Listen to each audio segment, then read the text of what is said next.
Hi everybody, it's Miss Jennifer, EL teacher from South, with a video that you might use on your English Learner Distance packet. This is particularly going to come in handy for your reading section. The video is about summarizing, by the way, and you also might see write a summary.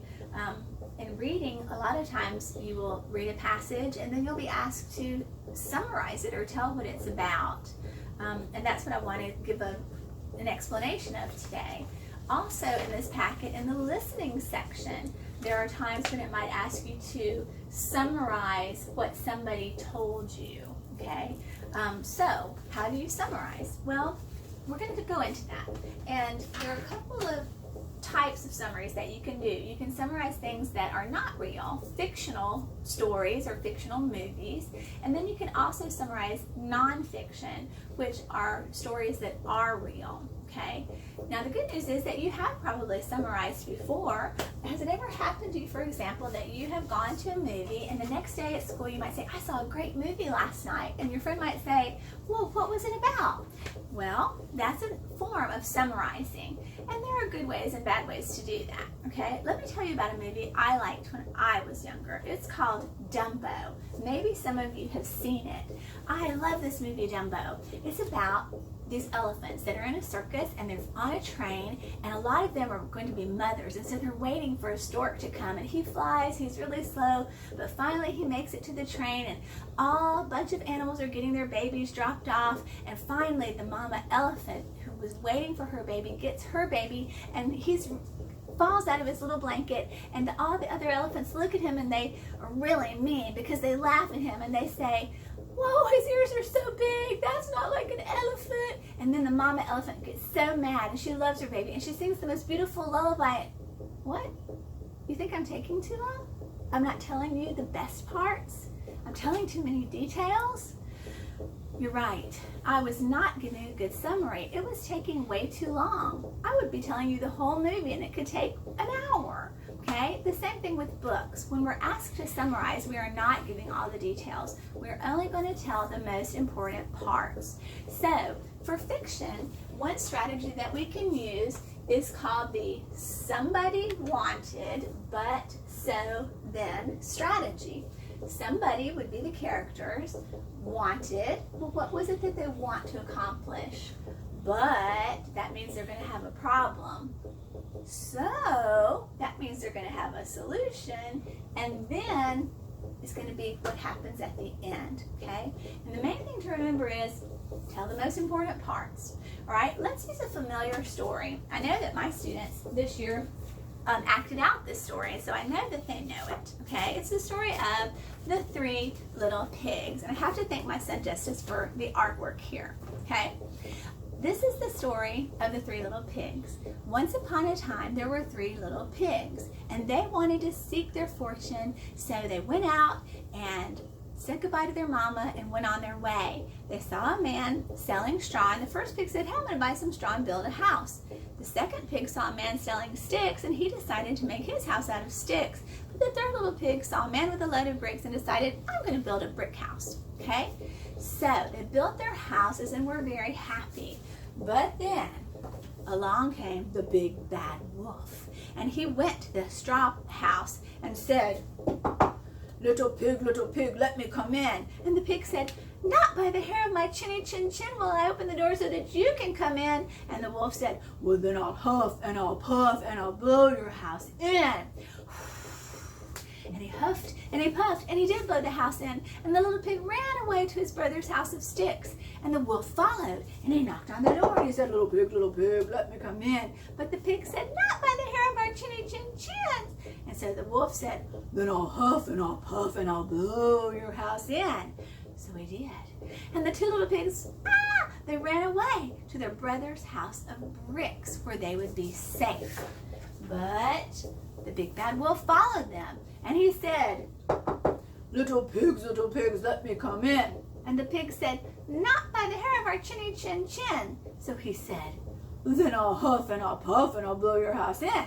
And he huffed and he puffed, but he couldn't blow the house down because the brick house was so strong.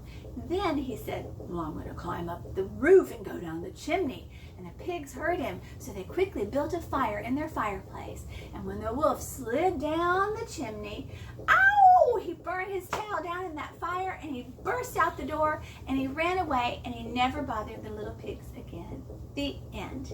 Now then, that didn't take too long to tell, but we could make it even shorter by summarizing it and using our strategy of somebody wanted but so then.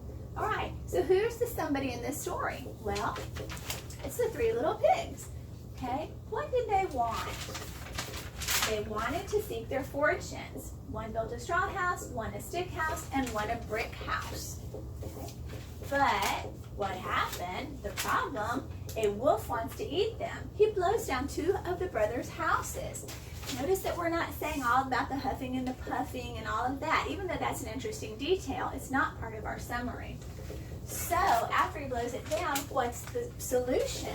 Well, the two brothers run to the brick house, and the pigs make a plan to stop the wolf. They build a fire in the fireplace. Then what happens in the end?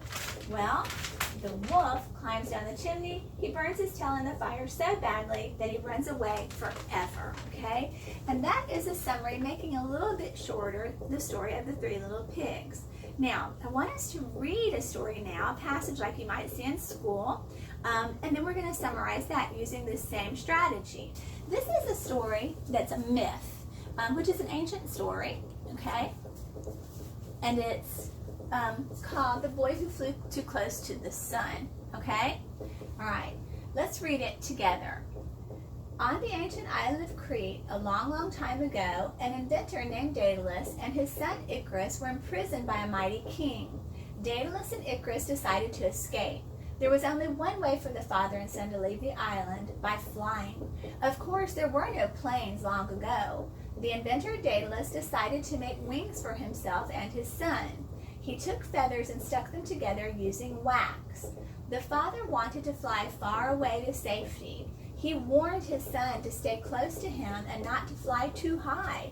The heat from the sun could melt the wax that held the feathers on the wings. But as they started off, Icarus thought flying was wonderful. He played in the air and flew higher and higher. The hot sun melted the wax, and feathers fell from the wings. Icarus fell into the sea and was lost. Okay, so let's summarize this myth about Icarus and Daedalus by using our somebody wanted but so then strategy. In this story, who are the somebodies that it is mostly about? That's right, the inventor Daedalus and his son Icarus. What did Daedalus and Icarus want to do? Well, they wanted to escape from prison. We read that in the passage. They were in an island in prison.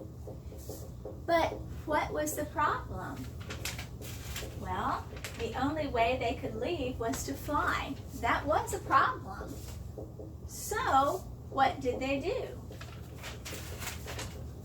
Daedalus invented wings using wax and feathers. We found that problem in the story, and we found that solution. Then, what happened at the end? Well, as they flew away, Icarus' wings melted because he flew too high and he was lost. Okay? That was the conclusion or the ending of our story. And if we reread this together, we will see that it makes a pretty good summary. The inventor Daedalus and his son Icarus wanted to escape from prison, but the only way they could leave was to fly. So Daedalus invented wings using wax and feathers. Then, as they flew away, Icarus' wings melted because he flew too high and was lost. All right, that is a good summary of fiction. Now, let's move to nonfiction real quickly. Here's a nonfiction story, meaning it's a true story about Kachina dolls. We're going to read that together quickly. Here we go. The Hopi people of Arizona believe in many gods and spirits. They pay respect to them by carving special dolls out of wood. These painted dolls are called kachinas. Kachinas honor the spirits of animals such as owls, bears, and butterflies. They also honor the spirits of natural objects like trees, mountains, and water. Kachinas are used to teach Hopi children about their culture. They are also used to ask the spirits for things the Hopi may need. For example, some kachinas are made to ask for good health. Others might be designed to ask for rain or for a good harvest. Kachinas are dolls, but they are not toys. They're works of fine art created by master artists. Many are on display in museums. Let's think a little bit about this strategy before we look and see what might be a good summary and a bad summary of this text, okay? When you're summarizing nonfiction, like this story about Kachina dolls, remember that you just tell the important parts. Don't put lots of details, like I tried to do in the Dumbo summary. Don't give your opinion. Remember, your opinion is what you think or feel. Don't put that in your summary. Use keywords from the text to show that you've read it, and that's what's important, but don't copy whole parts. Now, I want you to take a picture of this with your own phone, or else stop the video and copy this down so that you guys will know how to summarize, okay?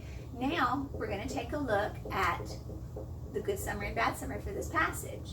By the way, this is a Kachina doll that they carve, and here are two possible summaries that I would like for us to take a look at, okay? And I want you to tell me what you think is better, right? First, this one. Kachinas are wooden dolls carved by the Hopi people. They honor the spirits of animals and of natural things. Kachinas are used to teach children about culture and to ask for things the Hopi need, okay? All right? Now, take a look at the other one. Kachinas are wooden dolls carved by the Hopi people. They honor the spirits of animals and natural things like owls, bears, butterflies, trees, mountains, and water.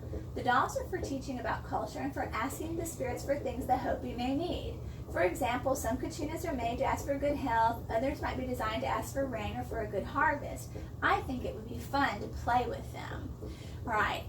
If you think back about our strategies that we mentioned here, then you will see, obviously, that this one is the better summary. Why? Well, let's take a look, okay? This one's better for these reasons, okay? In this section right here, the author of this summary gave a lot of details. He could have just left it at animals and natural things, but he listed everything that it could be, and that's not what you want to do in a summary. You do not want a lot of details. In this section that's highlighted in blue, the person who wrote this summary actually copied several sentences word for word from the passage. You don't want to do that. You really want to look at the keywords, but use your own words, okay? Finally, what's highlighted in green is an opinion. And in our summaries, we do not put an opinion, okay? So I want you guys to remember that. For nonfiction, you want to use these strategies, and that for fiction, you want to do your somebody wanted, but so then strategy. And that can help you to make better summaries. All right, talk to you soon. Bye. Adios. Masalama.